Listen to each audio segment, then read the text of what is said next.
বিসমিল্লাহির রহমানির রহিম। আসসালামু আলাইকুম। কেমন আছেন সবাই? আশা করি আল্লাহ তাআলার অশেষ রহমতে ভালো আছেন। আমরাও আলহামদুলিল্লাহ আল্লাহ তাআলার অশেষ রহমতে ভালো আছি। আজ হচ্ছে শুক্রবার, সবাইকে জুম্মা মুবারক জানিয়ে আমি আমার নতুন আরও একটা ব্লগ শুরু করলাম।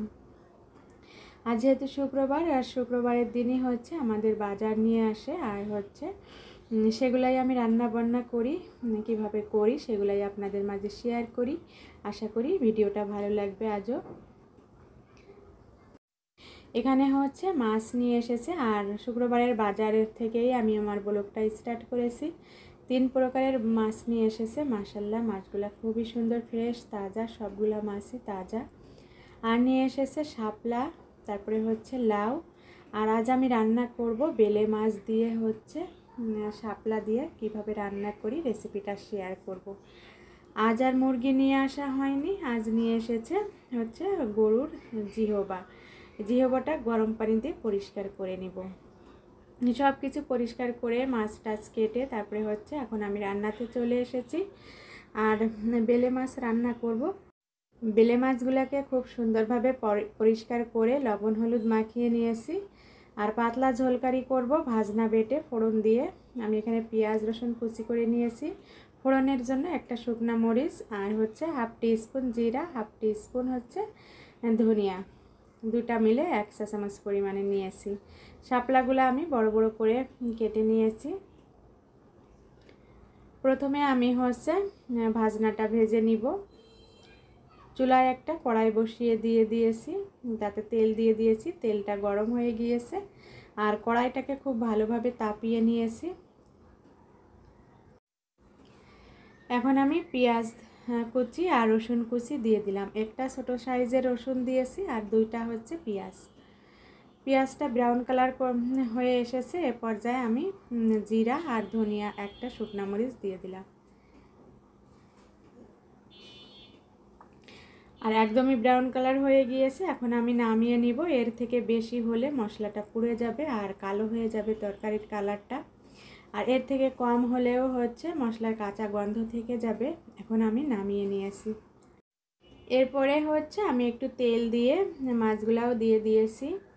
আর মাছগুলো আমি হালকা ফ্রাই করব, যেহেতু ভালোভাবে কড়াই তাপিয়ে নিয়েছি, তাই মাছগুলো খুব সুন্দরভাবে আমি ফ্রাই করে নিচ্ছি। আর এখন হচ্ছে মাছগুলা ফ্রাই করা হয়ে গিয়েছে। এই পর্যায়ে এখন আমি স্বাদ মতো লবণ দিয়ে দিলাম। 1 চা চামচ পরিমাণে লবণ, 1 চা চামচ পরিমাণে হলুদ। ঝোলের পানিটা অ্যাড করে দিচ্ছি। এখন আমি নেড়ে চেড়ে ঢাকনা দিয়ে ঢেকে দিব। আর যখনই বলক এসে যাবে তারপরে হচ্ছে আমি শাপলাগুলা দিয়ে দিব।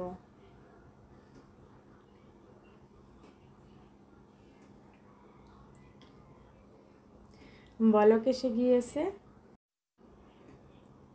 এ পর্যায়ে আমি হচ্ছে শাপলাগুলা দিয়ে ঢাকনা দিয়ে ঢেকে রান্নাটা করে নিব।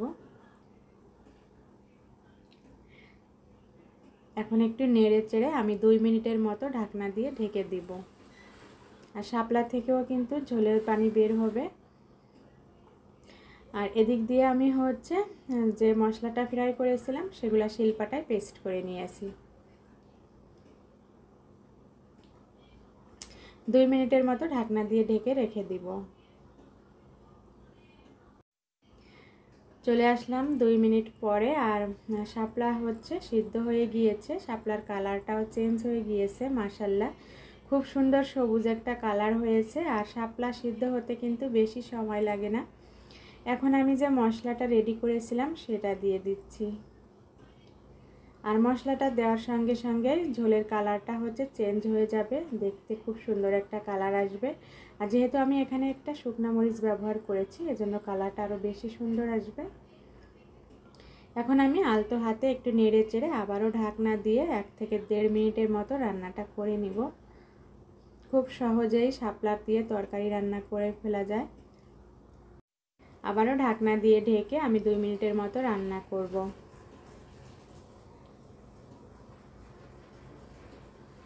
রান্নাটা অলরেডি হয়ে গিয়েছে, আর মাশাআল্লাহ খুবই সুন্দর একটা কালার এসেছে। আর এখন আমি চুলাটাকে অফ করে নামিয়ে নিব। নামিয়ে নিয়েছি। মাশাল্লাহ দেখতে যেমন সুন্দর হয়েছে, খেতেও আলহামদুলিল্লাহ অনেক টেস্টি হয়েছিল। শাপলা দিয়ে বেলে মাছ, আমার এই রেসিপি যদি কারো ভালো লেগে থাকে বাসায় ট্রাই করতে পারেন। শাপলা দিয়ে বেলে মাছ, চিংড়ি মাছ, ইলিশ মাছ এভাবে করে রান্না করলে খেতে ভীষণ ভালো লাগে। আজ এ পর্যন্তই, আল্লাহ হাফেজ।